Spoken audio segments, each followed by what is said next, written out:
Is happening YouTube and Finns Nation. Happy to have you guys back. And the topic of today's video will be a question I'm sure you guys have been asking yourself in the past couple of weeks. Whether or not the team should mail it in this season and look forward to the 2018 season, or trying their best to salvage the season. So currently what we have is a team that's out of sorts on both sides of the ball, especially defense. The past 3 or 4 weeks, we were playing like one of the best in the league, top 5 in the league, to start the season, and then the defense has just gone down the hole. I don't know if that's due to injuries, fatigue, or guys just giving up. The offense hasn't been much better either. This year for everyone involved within the organisation has been exhausting, really, to say the least. From the players and the coaching staff, and most importantly to us fans, the team has been through it all this season. Before the season even began, we lost Ryan Tannehill to a torn ACL, and also lost second round pick Raekwon McMillan to the same injury on the first goddamn play of the preseason. The first snap of the season. It wasn't even on defense, it was on special teams, and collided with I think it was Lacey, and ended up tearing his ACL. So who knows what the defense would have looked like if Raekwon McMillan was there in the middle. Defense might have been performing at a different level, who knows, with his kind of talent there in the middle.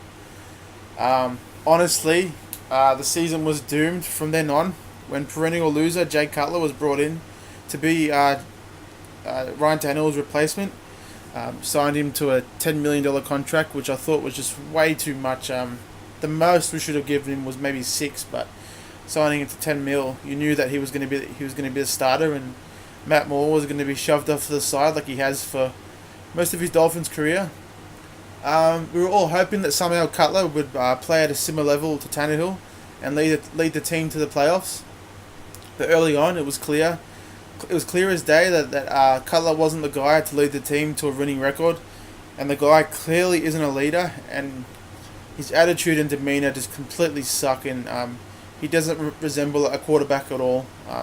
The guy has the attitude of more of a defensive player. It's just so annoying to see. And even Gase saying that he tries not to get it on him too much because he gets annoyed. That just tells you right there what kind of a person, what kind of personality Jay Cutler has. The guy is just impossible to deal with, and he's not a team player. He's just he's just so annoying. Never did I feel like the offense was behind him, and the offense clearly had no rhythm and energy with him under center. So the most important and most vital position to team success was doomed from the get-go when Jay Cutler came in. Then, what else did we get? Hurricane Irma was thrown our way and caused the first game of the season to be postponed. The game was never moved to another location, which it should have been, and we lost our first bye week. And the team lost. We lost our bye week, and then we were stuck in California for longer than a week, and then we returned to the destruction of Irma. So that, let alone the first 2 weeks of the season, was a lot to go through. Somehow we won against the Chargers, but that has to wear on the team, coming back to the destruction of Irma and just seeing what happened to the city, and all the personal heartache they went to probably rebuild their home or community. Who knows what the players went through, but it definitely wouldn't have helped them at the early point of the season, especially that second game against the Jets. We were really lagging that game and just playing like absolute crap. And then the team was hit with the Chris Foster scandal.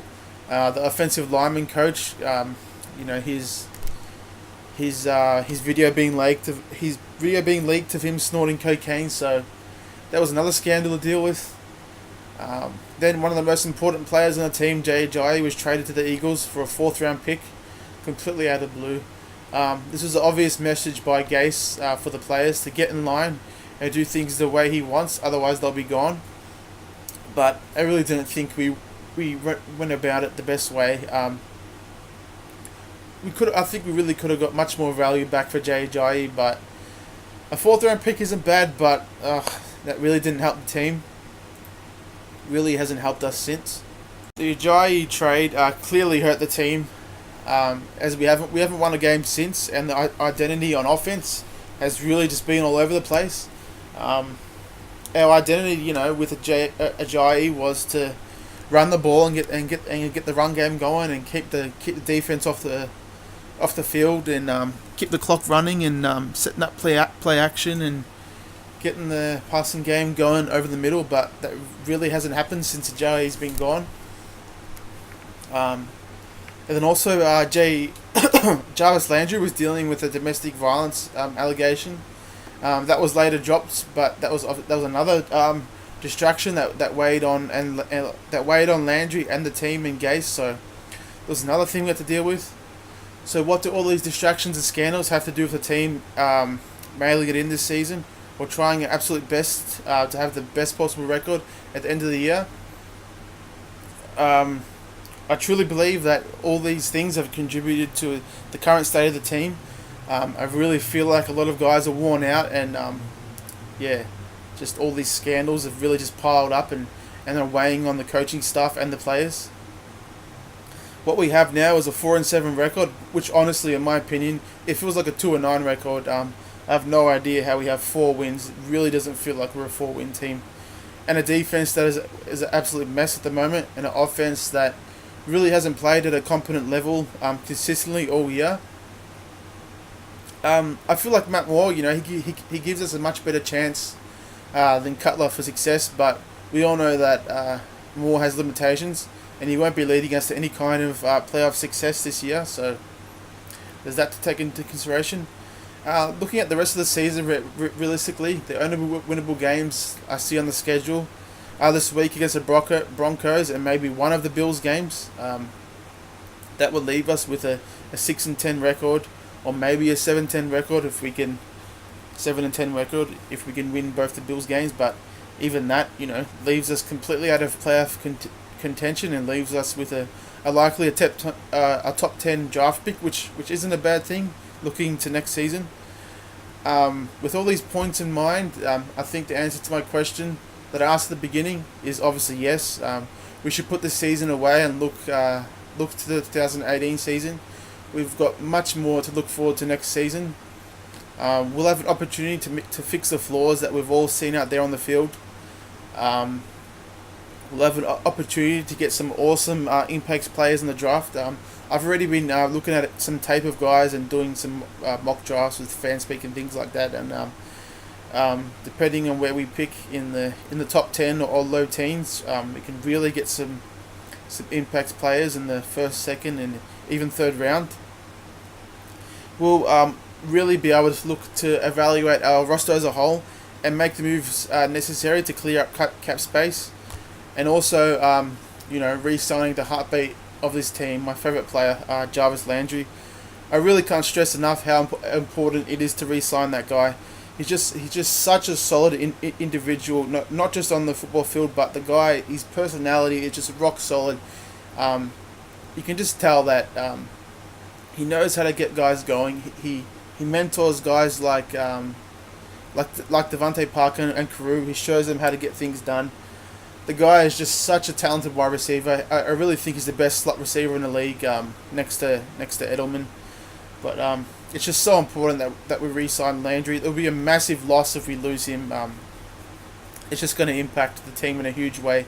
If you think that we can sign another receiver or draft a guy in the high rounds and to replace Landry, it's not going to happen. The guy is just a once in a 5 or 10 year guy that comes around, and he's just such a solid player. And I'd really hate to see him go. I just love Landry. He's such a good player. We'll have a chance to ask guys like Julius Thomas and Andre Branch to take a pay cut or even release them to make to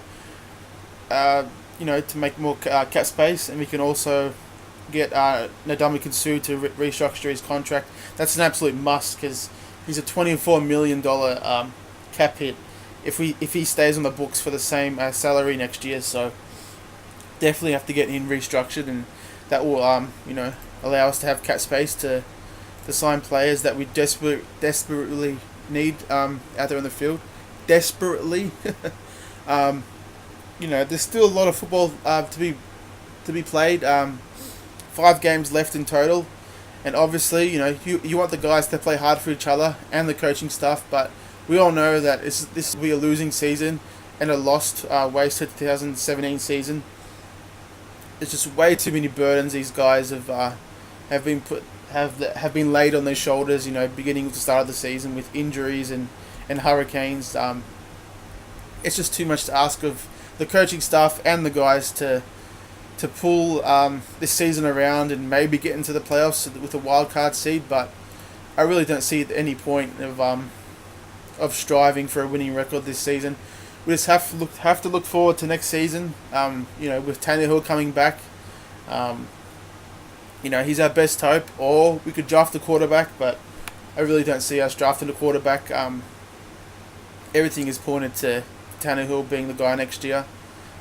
He's on the books for $17 million, so that's not too bad for a starting quarterback, especially one who's is a B level quarterback who can get the job done and get the offense moving. A guy who I've honestly forgot about, Tony Lippett. He'll be coming back from his Achilles injury, so he's really going to help the cornerback room. He's going to bolster the secondary, and getting a guy back like that, getting a guy like him back is definitely going to help. It will be his 3rd season. He's only going to get better at corner. He's been a wide receiver for most of the season, for most of his college career, so it's only going to help. And also a guy who had 4 interceptions last year. And then also one of the biggest impact players I really hope for us next year will be Raekwon McMillan. He'll be coming back from his knee injury too, so that's 3 solid players that will be coming back next year. 3 reinforcements that will help us on both sides of the ball, so honestly got that to look forward to. The guys have just been through so much this season. It would just be completely unrealistic to hope for anything better than a 7-9 record or a 6-10 record. So that's all for this video, guys. Let me know what you think. If you think the season is savable, or you agree with me and think we should go the route of looking to next year. Alrighty, Fins Fanatics. I'll see you guys in the next video. Fins up, baby.